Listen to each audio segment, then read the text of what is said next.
सूर्यदेव हिंदू धर्म में ऊर्जा, प्रकाश और जीवन के सर्वोच्च प्रत्यक्ष देवता हैं, जो संपूर्ण ब्रह्मांड के केंद्र हैं और आत्मा माने जाते हैं। इन्हें ऋषि कश्यप और माता अदिति का पुत्र आदित्य माना जाता है। ज्योतिष में वे 9 ग्रहों के राजा हैं और स्वास्थ्य, यश और आत्मा के कारक हैं। वे एकमात्र ऐसे देवता हैं जिन्हें हर दिन प्रत्यक्ष रूप से देखा जा सकता है। वे संसार को प्रकाश, ऊर्जा, जीवन प्रदान करते हैं। उनकी पत्नियां संध्या और छाया हैं और वे यमराज, शनिदेव, यमुना और करण के पिता हैं। सूर्यदेव के रथ में 7 घोड़े होते हैं, जो कि 7 रंगों या फिर 7 दिनों का प्रतीक माने जाते हैं। इन्हें सेहत, राज्य और तेज का कारक माना जाता है। इन्हें सूर्य नारायण, आदित्य और सविता के नाम से भी जाना जाता है। सूर्य देव की पूजा और उन्हें अर्घ्य देने से स्वास्थ्य, लाभ, नाम, यश, राज्य पद की प्राप्ति होती है। कुंडली में सूर्य के मजबूत होने से जीवन की कई समस्याओं का हल निकल जाता है। सूर्य देवता की महिमा अपरंपार है। आज रविवार हम सूर्यदेव भगवान की कथा सुनेंगे। मान्यता है कि अगर सूर्यदेव भगवान की पूजा की जाए रविवार वाले दिन श्रद्धापूर्वक, तो जीवन के सारे दुख और तकलीफ़ों का खात्मा होता है। रविवार का दिन सूर्य देवता को समर्पित है और शत्रुओं से सुरक्षा भी मिलती है सूर्यदेव की पूजा करने से। सूर्यदेव का व्रत करने के साथ साथ अगर व्रत कथा सुने तो सारी मनोकामनाएं भी पूर्ण होती हैं।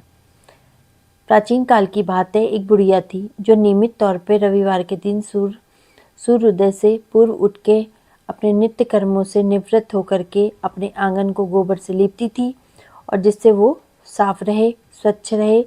इसके बाद वो सूर्यदेव की पूजा अर्चना करती थी, साथ ही रविवार की व्रत कथा भी सुनती थी। इस दिन वो एक वक्त का भोजन करती थी और उससे पहले सूर्यदेव को भी भोग लगाती थी। सूर्यदेव उस बुढ़िया से बेहद प्रसन्न थे। यही कारण था कि उसे किसी भी तरह का कष्ट नहीं था, वो धन दान से भरपूर थी। जब उसकी पड़ोसन ने ऐसा देखा तो उसे बहुत दुख हुआ कि ये इतनी सुखी क्यों है। वो उससे जलने लगी। बुढ़िया के घर में गाय नहीं थी, इसीलिए वो अपनी पड़ोसन के आंगन में गोबर लेकर के आती थी। क्योंकि उसके यहाँ गाय बंधी रहती थी तो पड़ोसन की गाय का गोबर ले आती थी। पड़ोसन ने बुढ़िया को परेशान करने के लिए कुछ सोच के गाय को घर के अंदर ही बांध दिया। अगले रविवार बुढ़िया को आंगन लीपने के लिए जब गोबर नहीं मिला तो इसी के चलते उसने सूर्य देवता को भोग भी नहीं लगाया, साथ ही खुद भी बिना खाना खाए भूखी प्यासी रही और फिर सो गई। अगले दिन जब वो उठी तो उसने देखा कि उसके आंगन में एक सुंदर गाय और उसका बछड़ा बंधा हुआ है। बुढ़िया गाय को देख के हैरान रह गई। उसने गाय को चारा खिलाया। वहीं उसकी पड़ोसन बुढ़िया के आंगन में बंधी हुई सुंदर गाय और उसके बछड़े को देख के और ज़्यादा जलने लगी और उससे और अधिक जलन के कारण पड़ोसन परेशान रहने लगी। पड़ोसन ने उसकी गाय को गायब करके सोचा कि मैं इसको गायब कर दूं, परंतु जैसे ही पड़ोसन गाय के पास गई तो उसने सोने के गोबर पड़ा हुआ देखा, तो उसने गोबर को वहाँ से उठा के अपनी गाय का गोबर वहाँ पे रख दिया। सोने के गोबर से पड़ोसन कुछ ही दिन में धनवान हो गई। ये कई दिन तक ऐसे ही चलता रहा। कई दिनों तक बुढ़िया को सोने के गोबर के बारे में कुछ पता ही नहीं था। ऐसे में बुढ़िया पहले की तरह ही सूर्यदेव का व्रत करती थी, साथ ही कथा सुनती थी। इसके बाद जिस दिन सूर्यदेव को पड़ोसन की चालाकी के बारे में पता चला तो वे बहुत ही ज़्यादा क्रोधित हो गए। तब उन्होंने तेज आंधी चला दी। तेज आंधी से देख करके बुढ़िया ने अपनी गाय को अंदर बांध दिया। अगले दिन जब बुढ़िया उठी तो उसने सोने का गोबर देखा कि उसकी गाय ने सोने का गोबर दिया है। तब उसे बेहद आश्चर्य हुआ। तब से लेके आगे तक उसने गाय को घर के अंदर ही बांध दिया। कुछ ही दिन में बुढ़िया भी धनवान हो गई और बुढ़िया की सुखी और धनी स्थिति को देख के पड़ोसन फिर से जलने लगी। पड़ोसन अपने पति को समझा बुझा के उसे नगर के राजा के पास भेज आई कि जाओ और जाके वहाँ पे ये बोल करके आओ। जब राजा ने उस सुंदर गाय को देखा तो बहुत प्रसन्न हुआ। सोने के गोबर को देख के तो उसकी खुशी का ठिकाना ही नहीं रहा। नगर के राजा के पास गाय को भेज दिया गया। देख करके सुंदर गाय बेहद प्रसन्न हुआ। सुबह जब राजा ने सोने का गोबर देखा तो आश्चर्यचकित रह गया। उसका खुशी का ठिकाना नहीं रहा। वहीं बुढ़िया भूखी प्यासी रह के सूर्य भगवान से प्रार्थना करती रही। सूर्य देवता को उस पर बहुत ही ज्यादा दया आई, करुणा आई।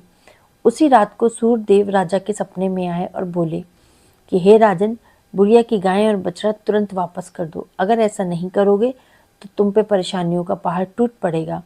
सूर्य देव के सपने में जा करके जब राजा को बुरी तरह डरा दिया, इसके बाद राजा ने बुढ़िया की गाय और बछड़ा वापस कर दिया। राजा ने बुढ़िया को ढेर सारा धन भी दिया और क्षमा भी मांगी। वहीं राजा ने पड़ोसन और उसकी पति को सजा भी दी कि तुम्हारी वजह से ये सब हुआ है। तुमने उस बुढ़िया की गाय और बछड़े को चालाकी से मुझे दे दिया और तुमने ये बताया भी नहीं कि ये किसका है। उसके बाद राजा ने पूरे राज्य में घोषणा करा दी कि रविवार को हर कोई व्रत किया करेगा। सूर्य देव का व्रत करने से व्यक्ति धनवान होता है और घर में खुशहाली आती है।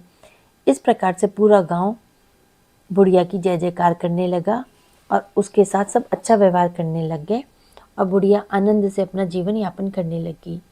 इस प्रकार से जो भी रविवार वाले दिन सूर्य देवता की पूजा करता है और उनकी कथा सुनता है तो उसके सारे दुख और तकलीफों का अंत होता है। सूर्यदेव भगवान की जय।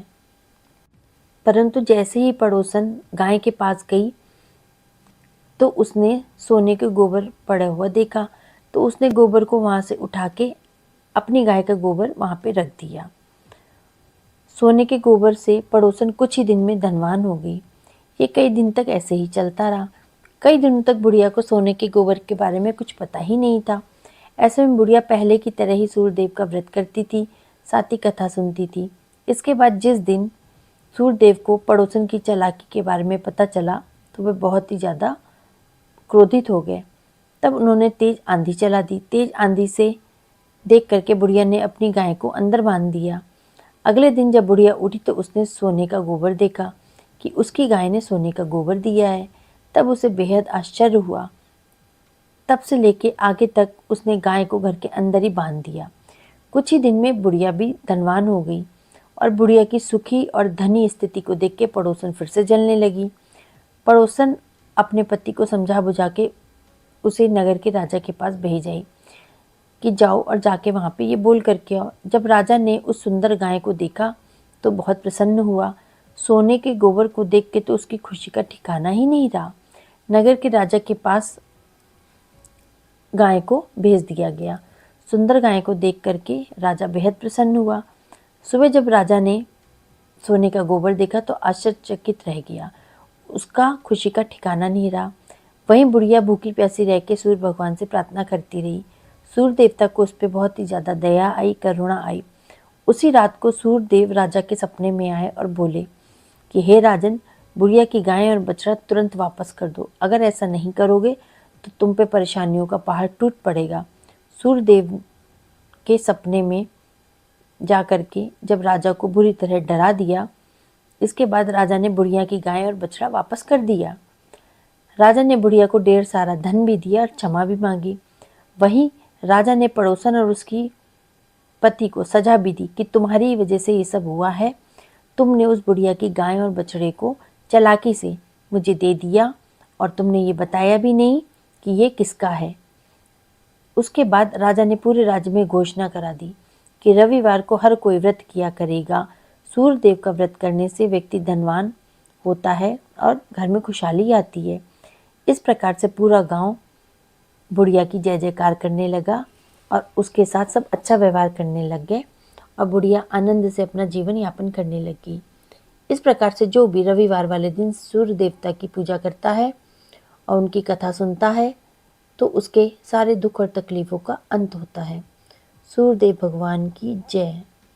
और बोले कि हे राजन, बुढ़िया की गाय और बछड़ा तुरंत वापस कर दो। अगर ऐसा नहीं करोगे तो तुम पे परेशानियों का पहाड़ टूट पड़ेगा।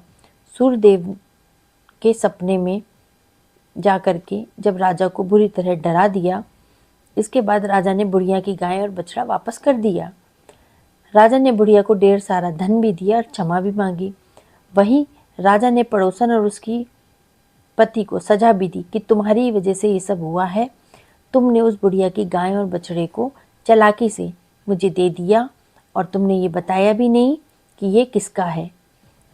उसके बाद राजा ने पूरे राज्य में घोषणा करा दी कि रविवार को हर कोई व्रत किया करेगा। सूर्यदेव का व्रत करने से व्यक्ति धनवान होता है और घर में खुशहाली आती है। इस प्रकार से पूरा गांव बुढ़िया की जय जयकार करने लगा और उसके साथ सब अच्छा व्यवहार करने लग गए और बुढ़िया आनंद से अपना जीवन यापन करने लगी। इस प्रकार से जो भी रविवार वाले दिन सूर्य देवता की पूजा करता है और उनकी कथा सुनता है तो उसके सारे दुख और तकलीफ़ों का अंत होता है। सूर्यदेव भगवान की जय। अगर आपको मेरा चैनल पसंद आ रहा है तो मुझे कमेंट में बताइएगा और मैं अपने चैनल में आपको व्रत कथा, आरती, पूजा विधि, पारण का समय, पारण की विधि सब बताती हूँ। और अगर